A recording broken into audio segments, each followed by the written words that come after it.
It's the Real Estate Podcast, across every state, city and town of Australia. And welcome to another episode of the Real Estate Podcast, available on iHeartRadio every morning, also on Spotify and Apple and wherever you get your podcast from.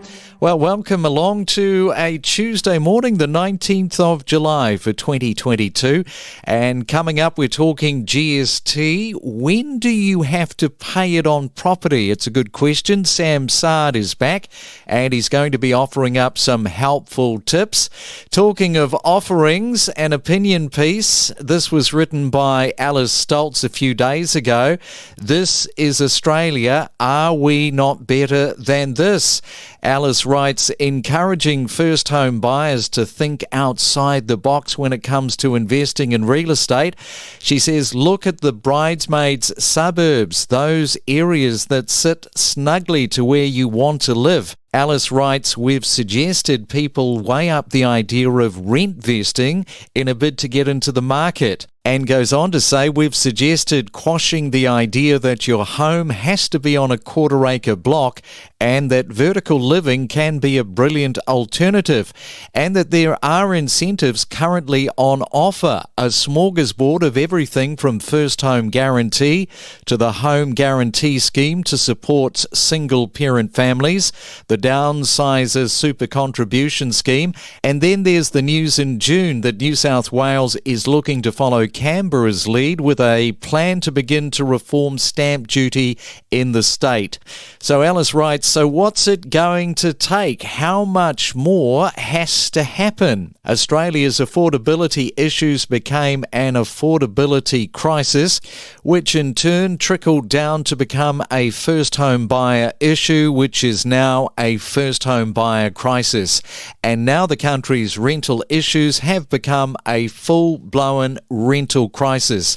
None of what has been done is enough. This is Australia. Are we not better than this? An opinion piece from a few days ago from Alice Stoltz. It's the Real Estate Podcast, across Australia, 7 days a week. And if you're celebrating a birthday today for July the 19th, you are sharing your birthday with Kristen Bell, actress, of course, from Veronica Mars.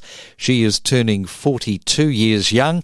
And Benedict Cumberbatch, he is on the birthday books, turning 45.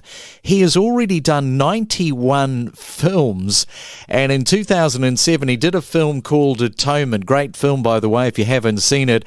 And he was relatively unknown at that point. So in the last 15 years, he has never looked back. From first home buyers to property investors and everything in between. Every morning on the Real Estate Podcast. It's the Main Centre Forecast with propertybuyer.com.au. Around Australia we go, checking on your weather, and first we go to Sydney, expecting showers and a high today of 14. Melbourne, cloudy periods, but the good news is mainly dry. 12 degrees is your forecast high.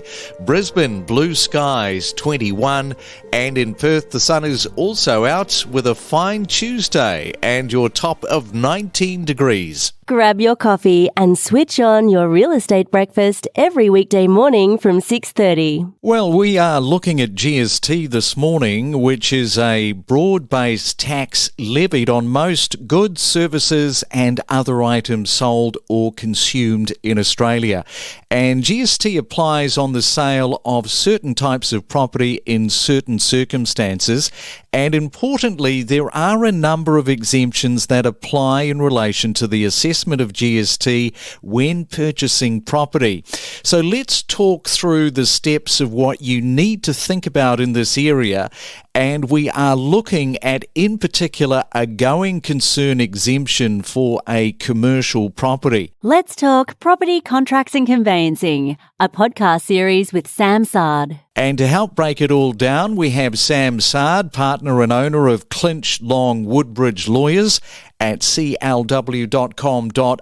Good morning, Sam. Welcome back to the Real Estate Podcast. Morning, Craig. Thanks for having me back. Firstly, let's look at an area within a property transaction that often has people confused, which is GST, and in particular when GST applies to property negotiations. Thanks, Craig. Look, GST is the amount of 10% that's added to the purchase price of a property when you buy it. If GST applies, stamp duty will normally be payable on the GST inclusive purchase price, and this normally increases the purchase price and cost for a purchaser when they go to buy a property. Generally, GST is payable in relation to commercial properties, but sometimes there's some exemptions that apply, and in particular, the sale of going concern when it comes to commercial property. And perhaps explain to the audience who might not know what a sale of a going concern actually means. Yeah, that's a great question, Craig. If a property falls under the sale of going concern exemption, GST will not apply to the sale of the property. However, in order for a purchase to be a sale of going concern, there are a few things that purchasers need to make sure they've got ticked off before they go ahead. In my view, there's 4 main things. Number 1, the purchaser needs to be registered for GST. A lot of people get this wrong, in particularly when they are buying properties through a trust. Usually if you have a trustee company, people think they need to register that company, but the key thing is that the trust is actually registered for GST. That's an important component. Number 2, the seller also needs to be registered for GST. This is very important, especially when you've got mum and dad sellers who have probably never had to register for GST in their life. 3, both the purchaser and the vendor must have agreed in writing that the sale of going concern exemption applies, and this usually happens in a contract for sale. And number 4, and finally, there must be a lease in place. This must be in place before settlement and must go all the way through to after settlement. If there's no lease in place, then this won't apply. Gee, you must find that a lot of those trustees, as you mentioned, are not GST, because that is such a big problem, isn't it? It has that dominoes effect if you're not registered. Yeah, that's right. I mean, if you don't have it registered, the trust, that can cause a huge problem and could end up, having buyers pay GST at a later point after the sale, something that they didn't even expect, just because of a simple error like that. And how can a property purchase be GST exempt as a sale of a going concern? Look, in addition to adding those 4 things that, you need to make sure to apply for a sale of going concern, the most important thing for a commercial property is that the property is being sold with a tenant. If there's no tenant in place and there's no lease in place, the sale of going concern GST exemption won't apply. This means that you'll have to pay GST on top of the purchase price, and if those items are not ticked, and it's usually ticked off in a due diligence process that's done before you buy a property, if it's not ticked off, you could be paying a 10% amount on top. So if you're buying a $5 million property, that's $500,000 you have to come up with that you may not have expected. And in what circumstances does the exemption not apply? Craig, look, there's a number of circumstances where it can't apply, and some people can get caught out on these very easily if they don't make sure that all their due diligence and lease checks are ticked off. Number 1, if there's no lease on the property and it's being sold vacant, the GST exemption unfortunately doesn't apply, and you'll have to pay GST on top of the purchase price. Number 2, sometimes some vendors offer a rental guarantee, but that's not sufficient for a GST exemption to apply. So even though they're guaranteeing the rent to be paid for a certain period after the tenancy commences, they won't be able to claim that GST exemption. We'll still have to come up with that amount up front. Another circumstance is if a purchaser is buying a commercial property subject to a lease and the vendor terminates the lease before settlement, this could lead to GST being payable on settlement. Even though you entered into a contract making sure that you had a lease in place, it's important that the special conditions in the contract, ensuring that the vendor has an obligation to make sure that the lease remains in place all the way through and up until after settlement. Another situation is if it's intended that a going concern is a leasing enterprise, the lessor and the lessee are the same entity, that won't allow you to do a GST exemption. So if the vendor who's selling is also going to be the tenant, that won't work. And finally, this is where a lot of people get caught out. If part of the premises has got a lease and the other part doesn't, then the property can be apportioned to only be part GST free. If there's part of it that's not GST free, then you have to pay an amount of GST on top of the portion that doesn't have a lease over it. They're all the main areas that you can get caught out when buying a commercial property. Boy, that part of premises with the lease, that is such a good one to know.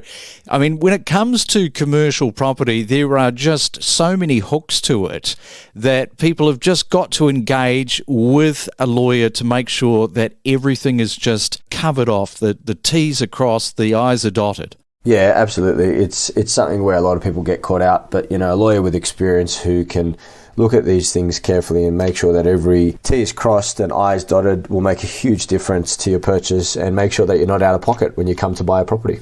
Good on you, Sam. Well, thanks again. There's plenty of information to take away, particularly if you are thinking about buying commercial property. Look forward to chatting in a couple of weeks' time. Thanks, Craig. You too. We connect you to the best real estate information across Australia. The Real Estate Podcast.